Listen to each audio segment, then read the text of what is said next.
Hello and welcome to another Maine SBDC webinar. My name is Kelsey Reardon and I am with the State Office team hosted by the University of Southern Maine right in Portland.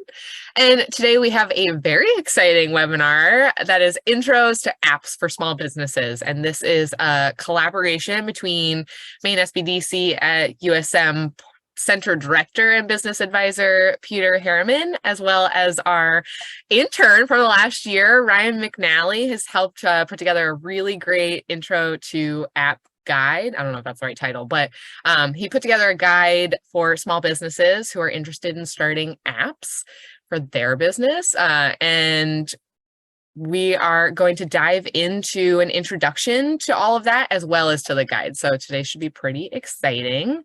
If you have any questions along the way, go ahead and stick them in the chat below.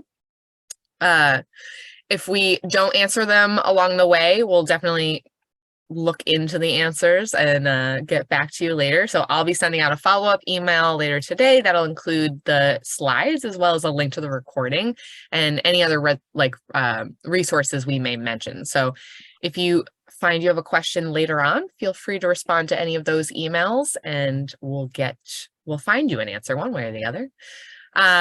Otherwise, I think we're ready to start. Peter typed into the chat, so it should be flashing. So I'll pass it over to Peter to introduce himself. Thank you, Kelsey. Like we said, this is the Intro to Apps for Small Businesses. So hopefully you're in the right webinar. The purpose of this presentation really is going to be highlighting a guide that we created for apps, but also kind of giving you an intro for the business owner to understand how can you incorporate apps into your business and why would you want to do that. The slides for this will be available upon request, but we do also record these and put them on YouTube. We'll get to that in a second. So by all means, if you're here live, you get the opportunity to ask questions. Otherwise, you're going to be watching this as a recording. Now, my name is Peter Harriman, and I have been working with the SBDC for 8 years now. And I'm in the Portland office, but really who's the important one here is the brains behind this presentation, right? Ryan McNally he's going to introduce himself in a second, but he has been my intern extraordinaire. He's pursuing a BS in computer science here at the University of Southern Maine. And he has developed this app guide that you can find on our website, and Kelsey will provide a link to that in a follow-up email as well. The guide is called the Mobile App Development and Introduction for Small Businesses. I forget, it's 30 pages, I think, or more of really dense information to get you started on thinking about apps and some of the things you need to think about, including what we're going to talk about in this webinar. So definitely something to think about. But why or what does the SBDC do anyway, right? Well, the reality is, and not to be, the downer today, but the reality is if you're starting a business or you're running a business, by year 3 or 4, it's 50-50% chances whether you're going to be in business or not. That's just the statistics. Okay, so what does the SBDC do? We try to help you beat those statistics, right? We're trying to give you the information, the education, and the knowledge and the confidence to run that business successfully, because anyone can start a business, but keeping the business running is really where the bread and butter is for our program. We can help you with business planning, help you trying to identify business financing, help you understand marketing or some of the other aspects that come up because there is no how-to guide that you're given when you start a business, and there's a lot of different businesses you can do. Now, we also try to stay apprised of all the latest information that comes out. So it's a little dated now, but back in the COVID era, we had, the EIDL, the PPP, the MERG, the CDBG, the SVOG, the RRF, and the LMNOPs that the government created to help with the COVID pandemic. And oftentimes government is coming out with different responses to different metrics that they're trying to move the needle on. And that's what we try to also stay abreast of, is not just the basic knowledge of how to run a business, but also any of that new stuff that comes out. We try to keep on top of that and create webinars, and or provide one-on-one services. And that's where we kind of differentiate ourselves, is that one-on-one advising. When you sign up on our website for advising, you're connected with an advisor and we can talk to you one-on-one. We can pull in other advisors that have specialties, but that one-on-one talking to someone versus, you know, a webinar and or just getting some kind of website sent to you, that's helpful in some ways, but it's a lot more helpful when you're actually able to converse with someone and ask your questions.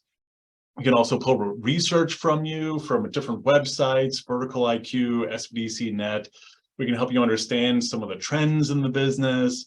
And there's a large topic, and we all play in the sandbox well together. So if we're not the answer for you, we can try to get you to who has the answer, right? So there's other resources available throughout the state that we're more than happy to share services with.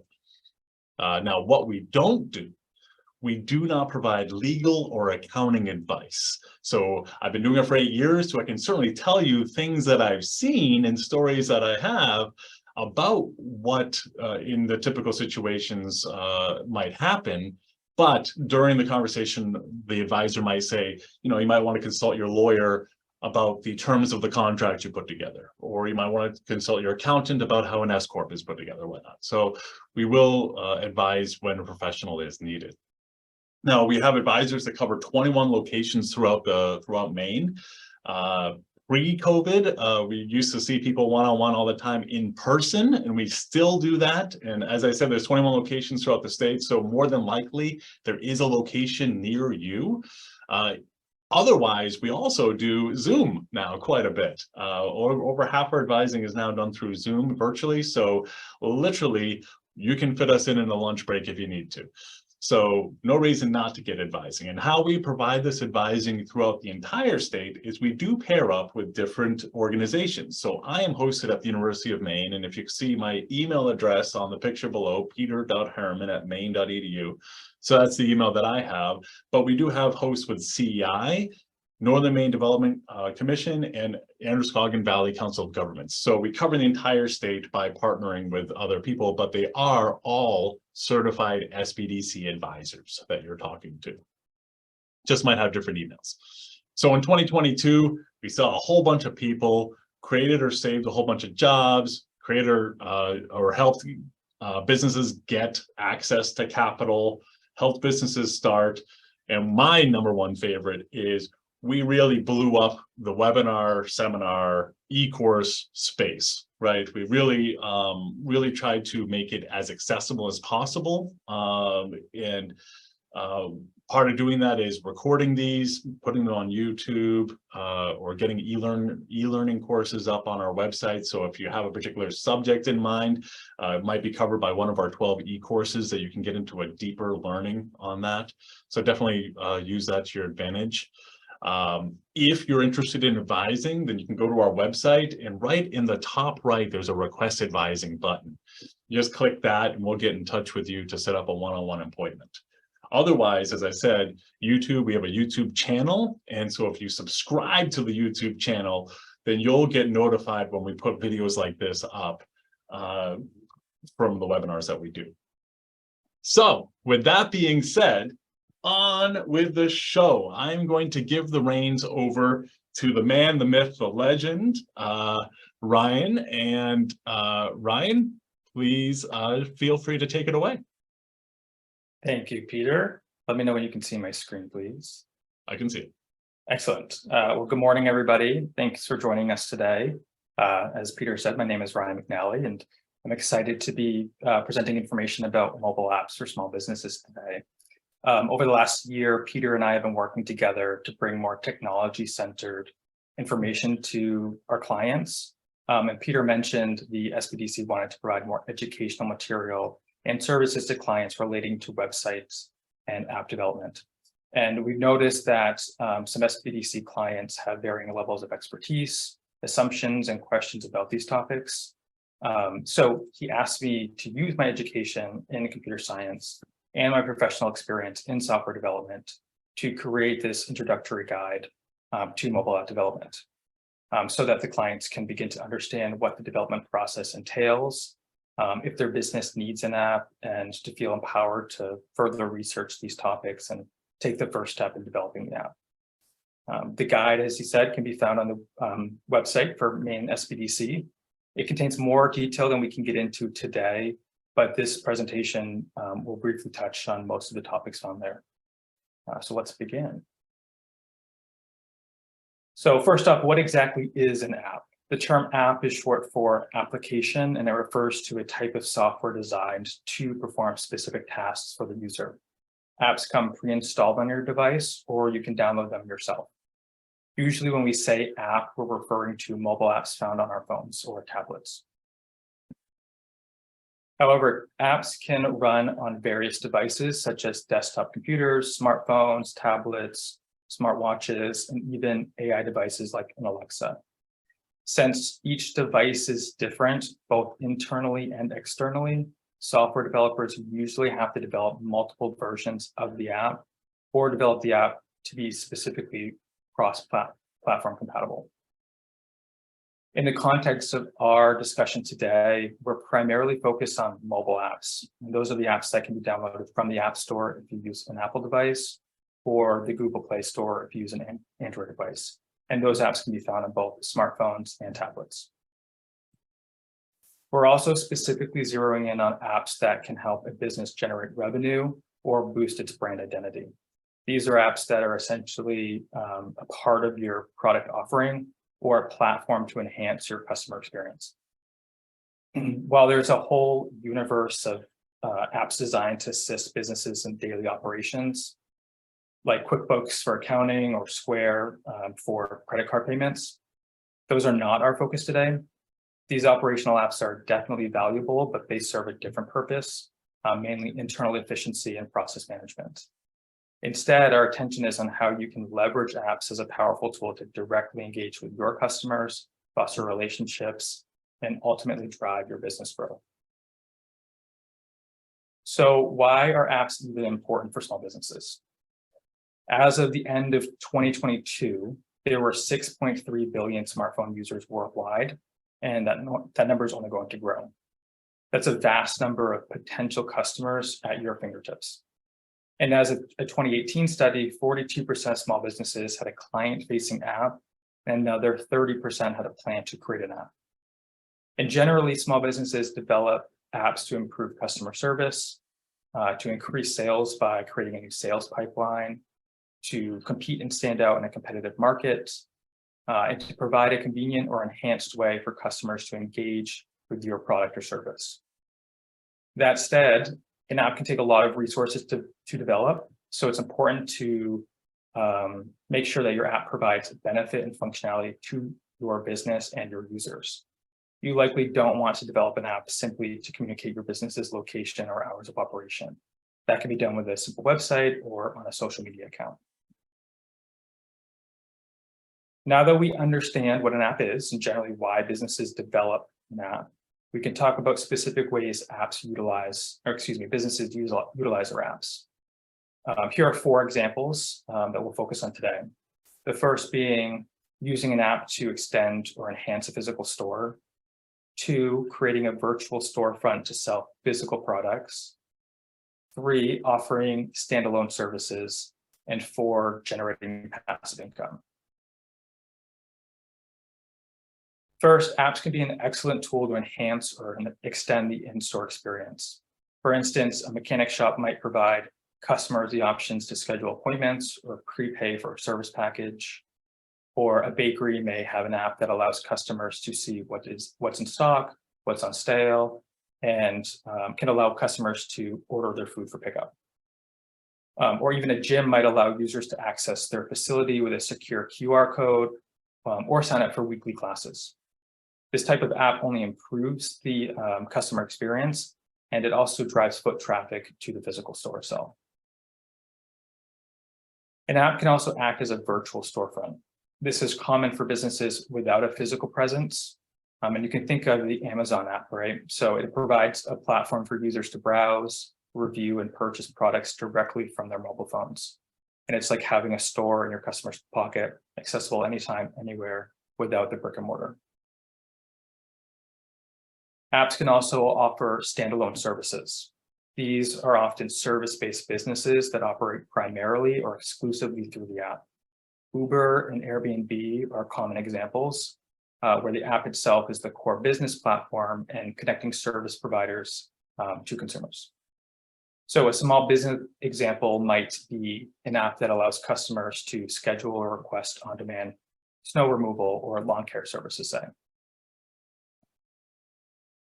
And finally, apps can be leveraged as passive income generators. These apps might offer free services, but generate income through advertisements, in-app purchases, or even selling anonymized user data. For example, many gaming apps are free to download and play, but offer in-app purchases for enhanced features or abilities.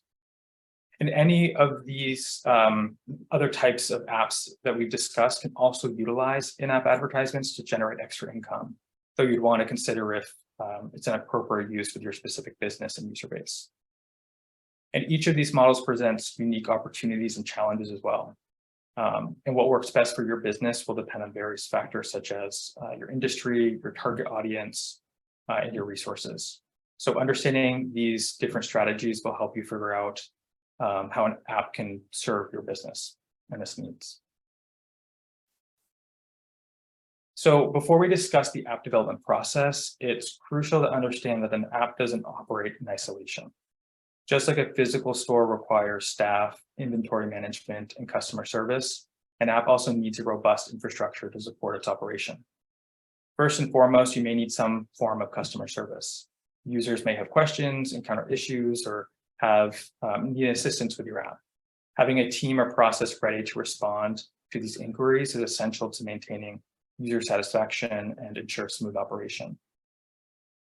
Second, if your app involves selling physical products, a logistics team or partnership might be necessary. They can help manage inventory, handle shippings and returns, and ensure your products reach your customers in a timely manner. Also, depending on the nature of your app, a legal team may be necessary. This is especially true if your app deals with transactions, collects user data, or operates in multiple jurisdictions. Compliance with privacy laws and regulations is critical, and a legal team can help ensure that you're not inadvertently breaking any laws. So there are plenty of other examples of infrastructure items your specific business may need, like IT or marketing. But in essence, developing an app is just one part of the equation. And to ensure its success, you need to consider the full ecosystem that surrounds it. So now we can talk about the app development process. It's important to understand that the complexity of your app has a direct impact on the development process itself and its timeline and costs. At a high level, a simple app might contain static data with limited functionality. It might have a few pages and utilize pre-made user interface templates. Using the previous examples, a simple app might be created for a bakery site. The app could provide users with information about the business, common available items, and even allow users to fill out a form to request custom baked goods. A moderately complex app might include more interactive features such as user accounts, integration with social media, or e-commerce capabilities. A virtual storefront is a good example of a moderately complex app. It requires the business to consistently update inventory, securely collect online payments, and could even automatically generate shipping labels when a user places an order. And a complex app would include many features and advanced functionality like real-time updates, custom animations, complex backend integrations, or even machine learning capabilities. A visually appealing video or audio streaming app with in-app purchases is an example of a more complex app. It might have custom interfaces, require user accounts, secure online payments, and maybe a robust database or connection to a third party hosting the content. In general, though, as you add more features, data sources, security requirements, and so on, your app will become more complex. And understanding the development timeline for your app is key to planning your launch strategy and budget. As you can imagine, the timeline greatly depends on the complexity of your app and the route you take to build it. For more complex apps, or if you're hiring a third-party developer, the timeline can extend significantly. On average, a simple app might take a few months, whereas a moderately complex app can take between 4 to 6 months to develop. This includes stages such as planning, design, the coding, the testing, and any final adjustments. Highly complex apps have advanced features or custom solutions, could take up to a year or even more to develop. Keep in mind that these are just average estimates, though. The actual timeline that your app will take depends on various factors like the features you want to implement, the developer's expertise and resources, and any revisions or changes you make during the actual development process. Now, when it comes to who builds your app, you have a few options. Traditionally, one would hire a third-party developer or a development agency to create the app. But now there are an abundance of what we call no-code app builders that might allow you to build the app yourself. Hiring a developer or an agency is a good option if you are planning a complex app, or if you don't have the time or inclination to build it yourself. They can handle everything from design to development to testing, but it can be more expensive, of course. On the other hand, and what we'll see in this video, are the no-code app builders. And those are platforms that allow you to create your own app with drag and drop interfaces and pre-built features. These can be a good option for simple or moderately complex apps, and they usually offer more affordable solutions. They also allow you to be more hands-on in the creation of your app, which can be a benefit if you have a clear vision of what you want. You can see here in the video that the developer has 3 rectangular panes representing 3 different pages in the app. Using the menu on the left, the developer can insert additional pages, customizable buttons, icons, and other content into the app. And the developer can decide what happens when the user interacts with various elements of the app. Say, the user clicks on an add button, a new form will appear for them to fill out. Some no-code platforms also include built-in database functionalities to store app content like images and videos, user accounts, and user data. You can preview how the app looks and functions while actually in the process of development. And you should see that in the video here in just a moment. But this is just one example of a no-code app builder. There are many platforms available with various features and pricing models, and they don't require you to have any coding experience. So here you can see the developers testing and looking at the real-time example of what the app is developing looks like.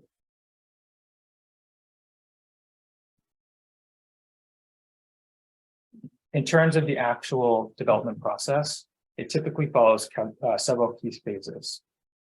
There are the planning and analysis phases where you refine your app idea, identify your target audience, plan out your app's features, and perform market research. The design phase includes creating wireframes or mock-ups of your apps, defining your user interface and experience, and finalizing the look, feel, and functionality of the app. In the implementation and development phase, the actual coding begins. So depending on the complexity of the app, this stage can be broken down further into front-end or back-end development. And to kick off this phase, you might also consider planning how the process itself will be managed. For example, how often will you check in with your developer, and when should specific functionalities be completed? The test phase usually occurs throughout the implementation phase, but after major components have been developed. Testing should occur again before launch, of course, though. It's crucial to test thoroughly to find any bugs and fix them, and to ensure it works as expected on different devices and platforms. And then finally, after testing, the app is ready to be launched to the app stores. But the work doesn't end there. Ongoing maintenance is needed to fix any issues that come up and update the app with new features to keep it running smoothly for your users. Whether you develop the app yourself or work with a developer, it's always a good idea to plan ahead and understand some of the technical terminology. Developers will often talk about front-end versus back-end development, so in essence, developing the front-end means developing the part of the app users will see and interact with, And developing the backend means creating the algorithms, databases, and technical components that allow the app to operate. Development teams often use what is called a Kanban board as well to track ongoing work and milestones in the app. You can use one yourself if you're using, a no-code app builder, or you could be asked to be included on the development team's board to monitor their progress with your app. And then finally, on the bottom there are wireframes. Those are commonly used as well by dev teams to create drawings or mock-ups of the app's look, feel, and general functionality. And this happens before development occurs. Wireframes can be developed in conjunction with the developer, or you can present your own to your developer to communicate your ideas. But either way, the wireframes are a way to help you plan and visualize how you want the app to look and feel. Now let's discuss one of the more critical aspects of your business's app, which is the app pricing strategy. How you price your app could significantly influence its success and profitability. Here are some of the most common used pricing strategies. So the first one we have is the free model. Most apps are available to download for free, and this strategy can attract a large number of users and is often used when the app generates revenue through other means such as advertising, in-app purchases, or some data collection. For example, social media apps like Facebook and Instagram are free to download and use, but they generate their revenue through their ads. And apps like Amazon are free to download because the app itself is acting as a storefront. Next, we have the freemium model. The freemium model offers the basic app for free, but users can pay for premium features or content. This can be a powerful strategy because it allows users to try the app before deciding to spend any money on it. Next is a paid model, which charges users a one-time fee to just download and use the app. This can be a good strategy if your app offers high quality or unique content, or if its features that users are willing to pay for. However, it can be more difficult to attract users since they have to pay upfront before trying the app. Then we have the Paymium model, which requires users to pay to download the app, but then there are additional features they can purchase at an additional cost. And finally, one that we probably all know very well is the subscription model, which charges users a recurring fee, which is typically monthly or yearly, to use the app, but the app itself is usually free to download. This model can provide a steady income stream, and it is often used for apps that offer ongoing services or regularly updated content. Some common examples would be fitness apps or TV movie streaming apps like Netflix, say. Note that the vast majority here on the graph on the left, you can see the vast majority of apps are free to download. So keeping your app free will help increase the number of downloads and perhaps even increase the number of subscribers or foot traffic you get to your actual business. Be sure to understand your customer base and which model they're willing to use with your business or service. Here are a few examples of which pricing strategies businesses might use. So just as one example, a small business with a physical storefront might create a free customer-facing app to enhance customer engagement, offering personalized recommendations, special promotions, and an efficient maybe pre-order and pickup system, thereby improving the overall shopping experience. The user is not required to pay for the app because the business is benefiting from the user's engagements and hopefully increase sales. So for the free apps, there are many ways free apps can generate revenue still. The most common are through in-app purchases, online sale of goods, of course, advertisements, and data mining. In-app purchases allow users to buy specific features or content directly in the app. This can be a powerful way to monetize a free or freemium app. For example, this could be as simple as buying extra lives in a mobile game or unlocking ad-free versions of the app. By offering an enjoyable base experience to the users, app owners entice their users to spend more money to enhance their app experience or make it more convenient. Advertising is another major income source for free apps. These are these apps display ads within their interface, and each time these ads are viewed or clicked, the app owner generates some form of revenue. This advertising can take several forms, from banner ads and full screen pop-up ads to native ads that blend seamlessly into the app's content. There is also an opportunity for data mining.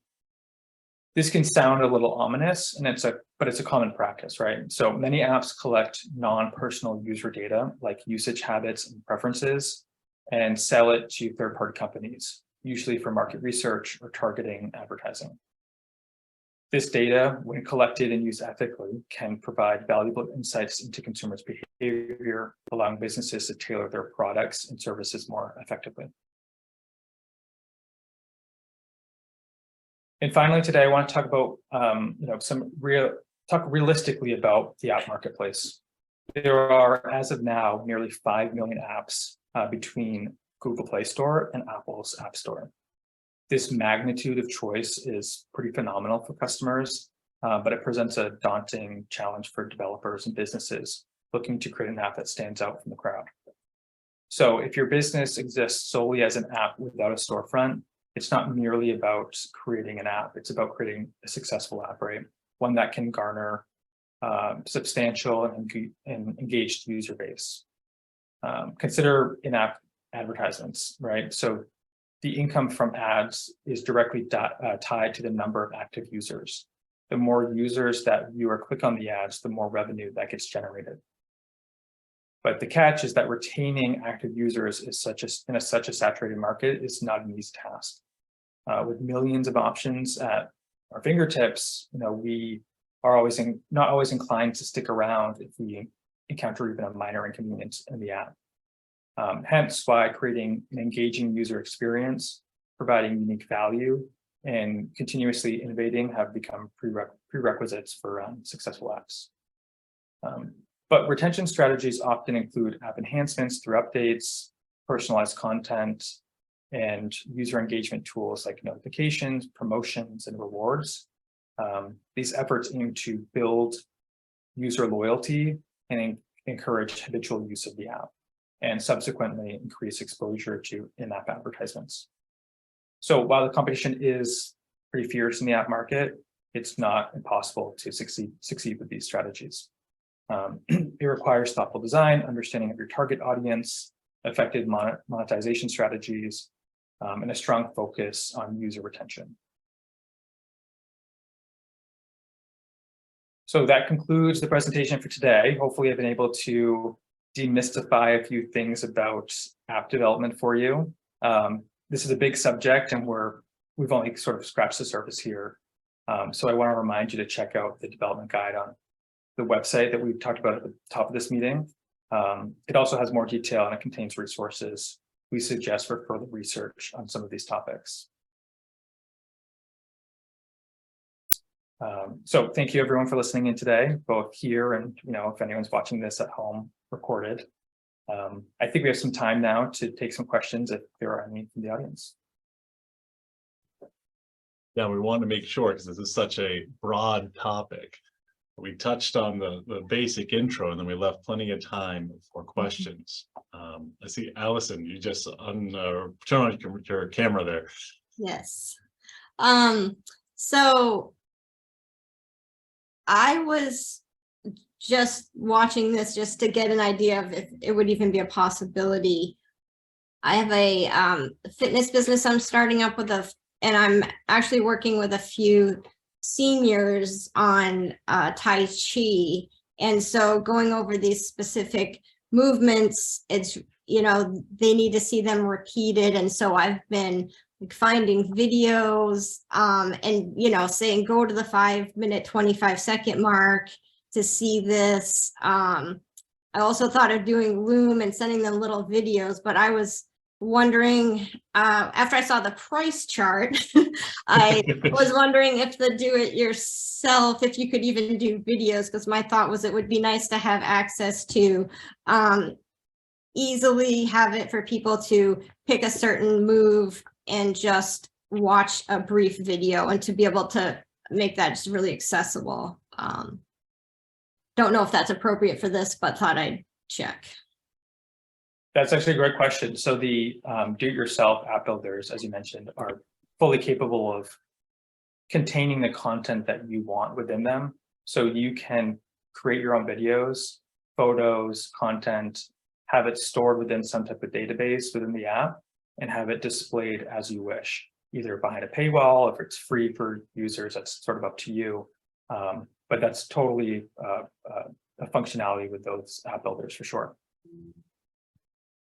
And remember, an app itself is also just another tool for your business. So you do want to make sure you have the appropriate tool in what you're trying to accomplish, because other tools would be your website, if you had access to that information on your website, or newsletters or emails or links or anything like that. So the wireframes that Ryan had mentioned, as far as how do I want my app to look and what information, how would someone's journey go through, might be appropriate, like for the Tai Chi one. Like, what do I want them accessing if I were to build an app for Tai Chi? Do I want them seeing videos that I find? Am I going to do the videos myself? Are they going to click on a particular kata or form of Tai Chi and then kind of go down further? So definitely something that's worth investigating. Don't necessarily let the price tag dissuade you.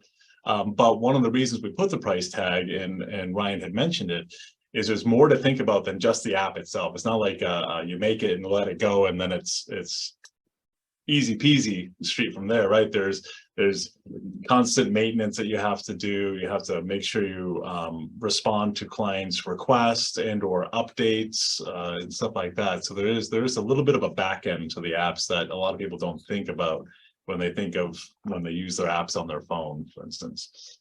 Right. And I will say too that you can always research your options for a freelance developer, just a single person. They're not as robust as a full team, but they, will provide the technical experience that you may need to develop the app. And if it's just one individual freelance person, the cost could be significantly reduced compared to a full team. And if it's a simpler app, that might be a really valuable route to take. And often, if you pitch sort of your idea and what you're trying to get across, they'll give you a quote of some sort. Another thing for you that you might want to put into the app, possibly, and this is just brainstorming here, is a way for them to interact with you live, maybe? I don't know if that could be incorporated in an app, but that might be hard to incorporate. Never mind.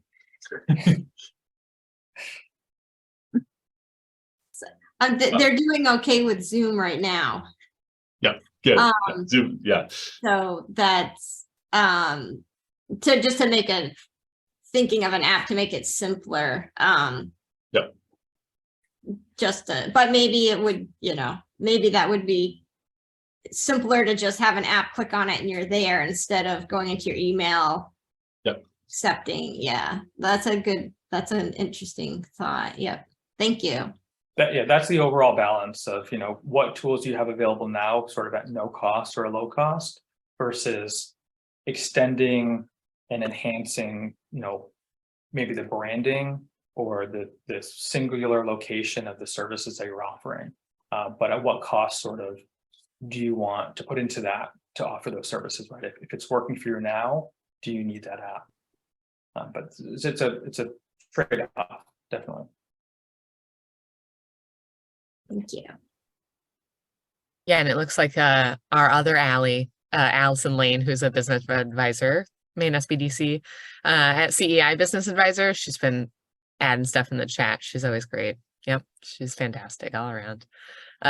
So I don't know, Ryan, if you could speak to this. She was saying like her trainer uses different apps.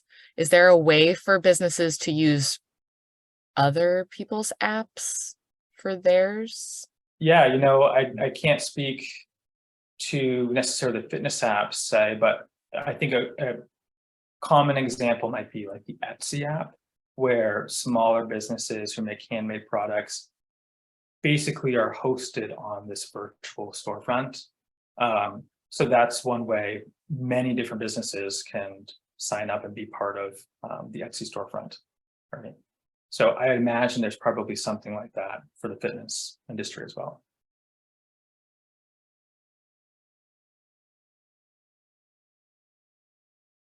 Now, as an advisor, I often get people who ask me all sorts of things about apps, and it's things that they heard, right? Myths that that come up.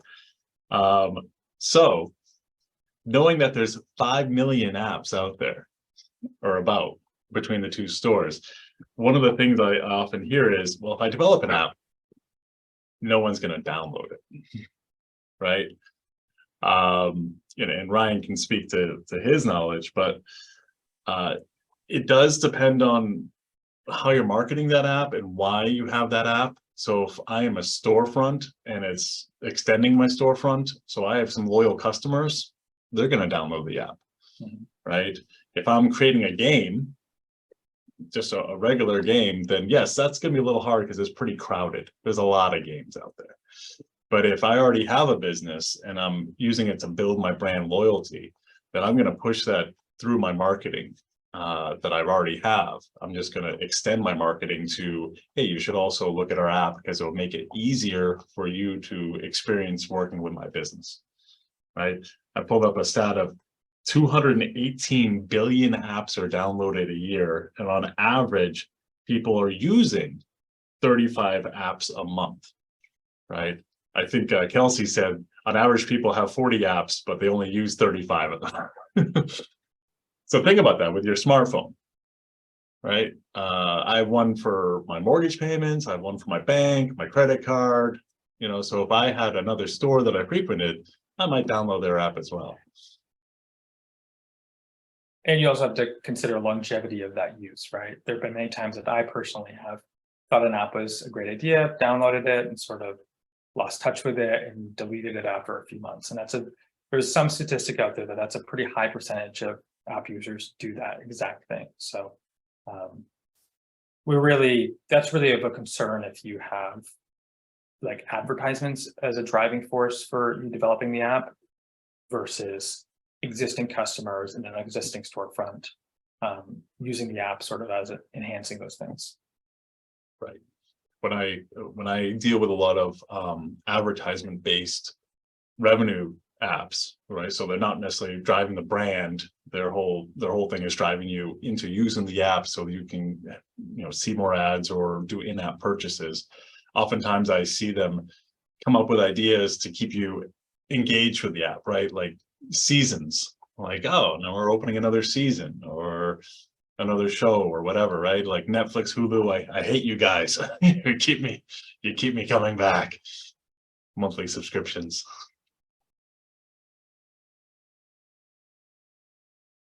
I was also going to ask, are apps something that can evolve over time, or do you really need to know what that final product is going to be when you? That's a great question. Yeah, we discussed that a bit in the guide itself, and there's a thing called the minimum viable product, the MVP, and that's what you define at the beginning of your development phase before any work gets done to it, and that's what is the base model, what are the least amount of functionalities that I can be happy with to launch the app.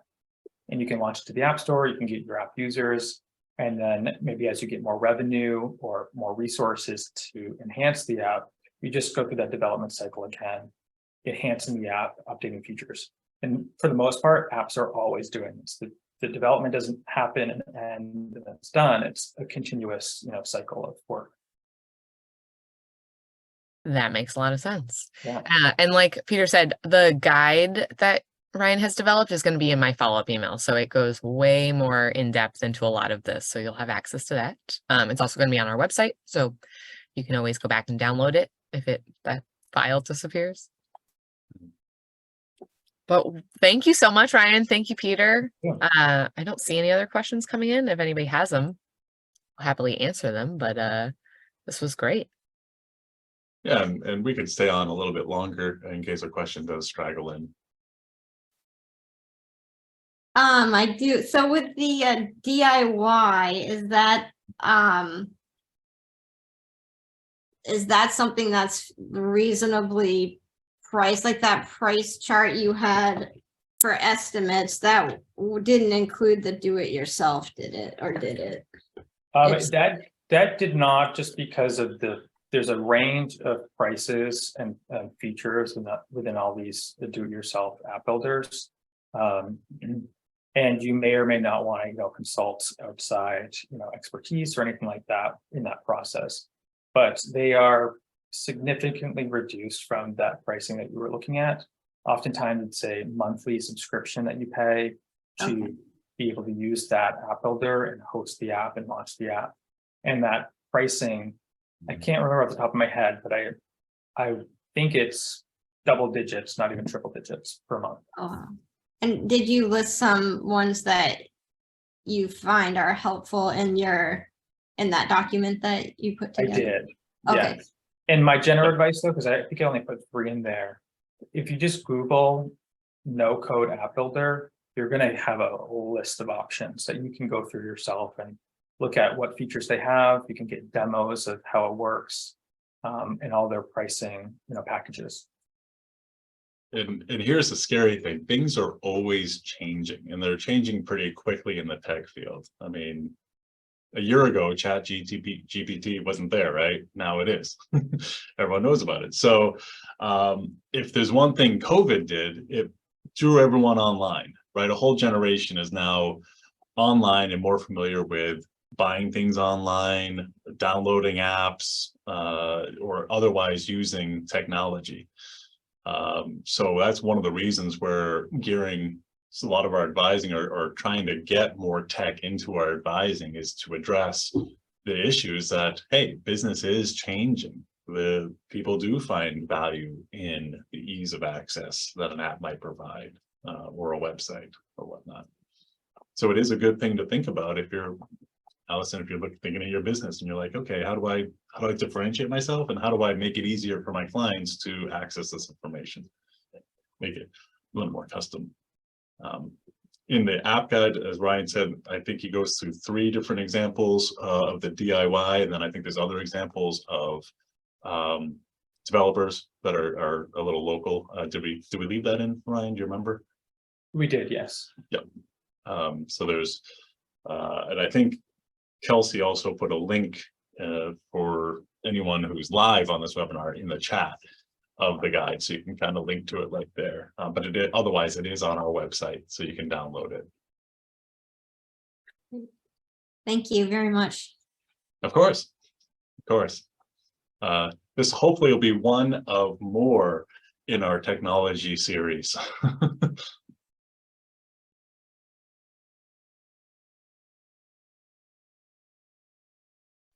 Peter, you spoke to it a little bit, but could you talk about how an app could add to a value proposition for a small business?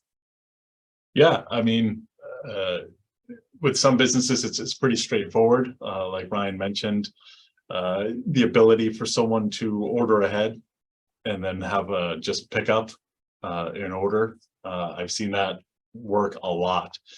Having people, I haven't seen it yet, but I can imagine, like Allison, let's say you get a physical location that people can go to, and maybe you want it to be a 24/7 location. Well, the app would be a very secure way of making sure only those people that you wanted to could get access to that location without having to have a key or a code that could be stolen or copied or whatnot.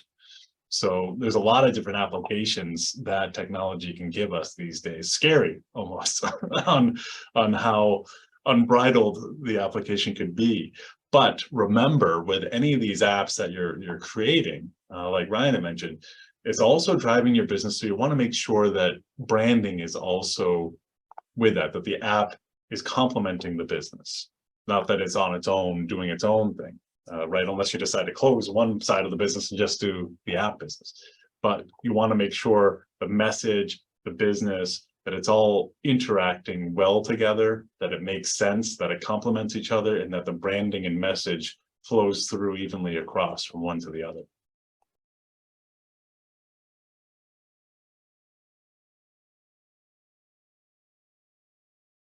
Any other? Yeah, I'll just say one other point.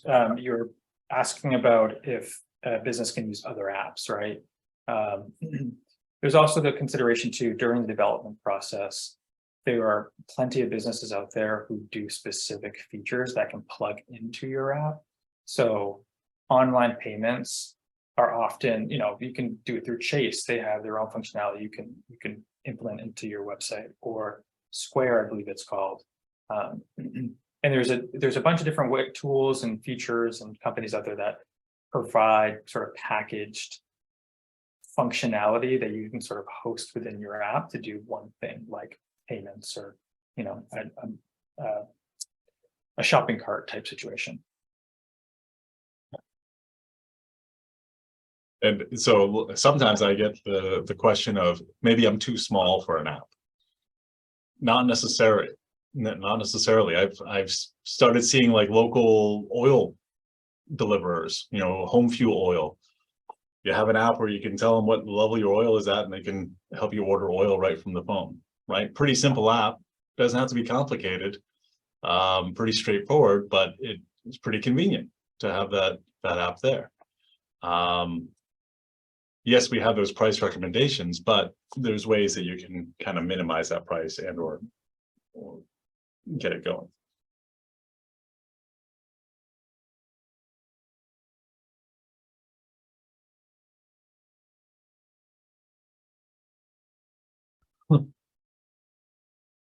Ali, if you're still on, you got any questions?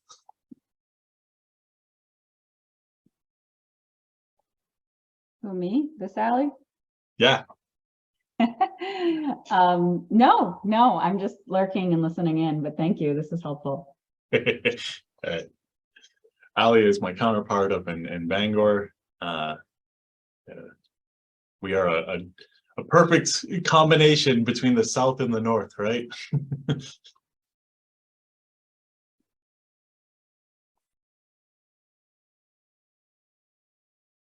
All right. Well, thank you everyone for joining us. It looks like we're getting thank yous. Yeah, we're always trying to offer like additional things that you should consider. No pressure, but also you should know it exists and that we're here to help with it if you would like that. So definitely feel free to reach out if you have questions in the future. Keep an eye out for my follow-up email. I'll include the recording and the slides and a link to the guide. I wrote down some other things to make sure that I include it all. So keep an eye out for that email. Again, thank you, Ryan. Thank you, Peter. Thank you. Otherwise, we'll see you at the next one. Thanks, everybody.